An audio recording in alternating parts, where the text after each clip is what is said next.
Working nights in a hotel used to be a blessing, as no matter what I tried, my body would eventually go back to a more night-focused cycle. It's an easy gig too.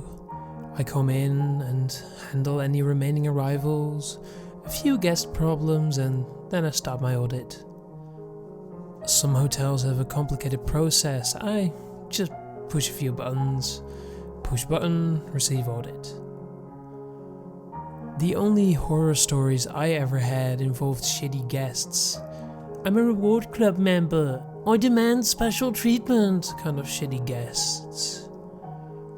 These are usually the people that have been a member for years, but only travel a little bit each year. They want special treatment without actually earning it. They're my second most evicted guest. But it's a distant second compared to the locals. No one working in a hotel will admit it to a potential guest, but we would rather not rent rooms to locals. What's a local? A local is someone that lives in or near the same city as the hotel is in. Locals tend to throw parties in the rooms, disturb other guests, want to pay in cash and just thrash the room. I hate locals. But that's not why I quit. I wish it was.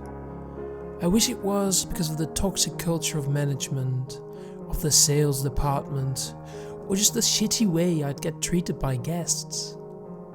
No. It's because I still can't get that image out of my head. Each time I nod off, I see it again, and it's been completed a little bit more. I'm afraid of what will happen when it's finished. Part of my nightly routine is to do a walk of the hotel to make sure nothing is wrong. My building is 4 floors, and it's pretty much just one long hallway. I could walk up the stairs, poke my head out, and then go on to the next floor to do this walk. But I don't. There's no way to tell if I did a walk or not, so I normally didn't. That is, until we started doing renovations. Management found these old Latham Watchman clocks and keys and decided to install the keys on whatever floor was being renovated at the time. I have to take this giant clock with a punch in it to the Watchman station, then insert the key and turn. The clock then punches the time and what key was used on a paper roll inside the clock. Right now, the 2nd floor is being renovated. We have the elevator set to not go to the 2nd floor unless called to it from that floor, and the stairwell exits won't open unless you're leaving from the 2nd floor. To get onto the 2nd floor, you either have to have a key, break in, or sneak in during the day and hide from umpteen security checks. 311 shift has to walk the floor too, so I see their punches on the tape in the clock. I thought about lying and saying there's a plastic sheeting hanging from the ceiling everywhere, but there isn't. The rooms are gutted and there's random constriction bits in the hallways in some of the rooms. The rooms that are finished have the doors closed, so dust and dirt doesn't get in them. There's no locks on these doors though, so they can just be pushed open. To understand what the feeling is like to walk through a hotel floor that is devoid of all people, I suggest walking through a school building after hours. Everything just feels off somehow. When I got to the 2nd floor, everything looked the same as it did the night before. Some random bits and pieces were in the hallway, along the sides of the wall. The doors closest to me were all closed, but I poked my head into a few of them to see what the new rooms would look like. I was underwhelmed, to be honest. I got to the Watchman station and turned the key in the clock and kept walking. Halfway down the hall, I could see a halogen work lamp was left on it. Even though those things could become a fire hazard, it was unlikely it'd set the building on fire, what with no one on the floor and all. As I got to the room, the light turned off. Halogen bulbs do this thing, well, they don't just turn off like a normal light bulb, but more like quickly fade off. If you've ever worked with halogen work lamps, you cannot mistake them for other kinds of lights. Well, I suppose you could, but it'd be damn hard. But this light just turned off. I used my mini mag light to shine some light into the room. The room is basically finished. It just needs some carpet, paint, and the new door hang. There was nothing in the room. I stepped out of the room and looked the way I came, and then looked down the other way. 3 more rooms had light spilling out of them. 3 more rooms that had nothing shining in them before. As I walked, I shone my lights into each room. I wanted to make sure that this wasn't some kind of elaborate prank. Each empty room I passed was like staring into the void. I quickly rethought looking into each room. As I approached the next room with the light in it, it too turned off, but I had gotten closer this time.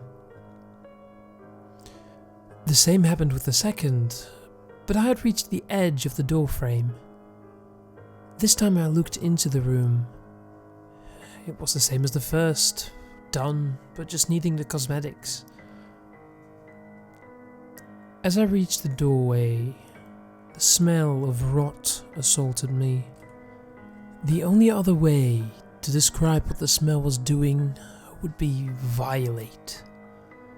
The room was awash in bright white light that had no source. In the middle was a child laying on the floor, arms and legs nailed to the ground with her stomach cut open. Kneeling beside them was a tall figure in robes so thick and big that the size could not be guessed. The figure would dip one long talon-like finger into the child's stomach and then would continue drawing something on the floor. I took a step back into the hallway. I wasn't close to the end of the wall. I could run to the stairs and sprint back to the front desk. I cursed myself for not having my cell phone with me. I turned to run away, and I was back in the middle of the hallway. Each room had the same bright light shining out of it. The room behind me held the same scene, save it was a young woman being used as a living inkwell. The room next to that had a man in it. I ran down the hallway, and each room repeated the scene over and over and over again, except with a different person acting as the inkwell. My running must have alerted the figure as it stood and started moving towards the door.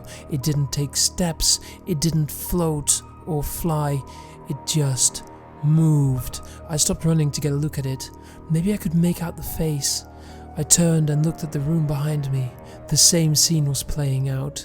The smell of rot was starting to spill out into the hallway. I had to go. Just a few more rooms until the stairs. I was still in the middle of the hallway. I ran again. I was still in the middle of the hallway. To my left and right were the stairs, both equally far and impossible to get to. Behind me was the short hall, maybe 20 feet deep, where the elevators were. I started backing into that short hallway, keeping my side glued to the wall. I pushed the buttons with my arm and hoped the elevators would answer my call. I tried not to make it look like I was trying to escape a new way. As the figure moved towards me, I saw it was leaving a trail of thick, reddish-brown liquid behind it. When it finally came into the hallway, That same sludge started to show onto the carpet, but the carpet wasn't absorbing it. The sludge was sitting on top of it. I had the feeling that if I were to step on that trail, I wouldn't get my shoe dirtied, but I would fall in completely. The figure walked toward me, arm outstretched and drawing a symbol in the air. Literally drawing a symbol in the air. The muck and the blood hung there in front of it, slowly advancing. The symbol was for me, specifically for me and no one else. If I stayed long enough to be completed, all would be lost. The figure paused and cocked its head slightly. I guess it didn't know about elevators. The doors behind me slid open and I slid inside. I jabbed at the buttons for door close and ground floor. The rotting smell was getting worse. The doors opened. It was my elevator lobby. I was almost happy. But the sludge was oozing between the outer and inner doors. I could leave it, but I'd get that blackish liquid on me. I had one more idea, a Hail Mary of an idea. The elevator could only go to the second floor if it was cold. I was betting my life on the fact that the passengers in the elevator couldn't go to the second floor. I hit 3 and held my breath. The elevator passed the second floor altogether. I got out and I ran. I ran as fast as I could. I got back to the lobby and started packing up my stuff quickly when someone came around the corner. It was my relief. It was 7 a.m. and they were on time for a change. How long had I been on that floor? I looked out into my lobby. Guests were eating breakfast. Sunlight was pouring in through the floor-to-ceiling windows. I looked at the watchman's clock. It showed all of the right punches for my shift at about the right times. I left the desk and clocked out. It's strange how we force normality on ourselves.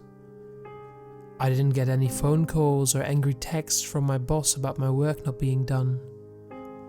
I also didn't go in that next night, or the following week. I haven't been to work for 3 weeks now. That's at least one pay period. The direct deposit was for my full hours. Great, you might say. Except for those 3 weeks, I've been getting a slight whiff of that same rotting smell. I'll end up in different rooms of my apartment, and I'm not sure how I got there. I went down to check my mail the other day, and the neighbor slipped down the stairs and seriously hurt himself. There were small streaks of blackish sludge on the stairs, sitting above the carpet. My fingernails are getting longer no matter how often I cut them. I keep a heavy blanket wrapped around me now because I'm always cold. Whenever I'm in a room, working on something, a model, making a sandwich, or just reading, the room is bathed in a light without a source. Every time I close my eyes, I see the symbol. The figure wasn't trying to kill me. It was converting me.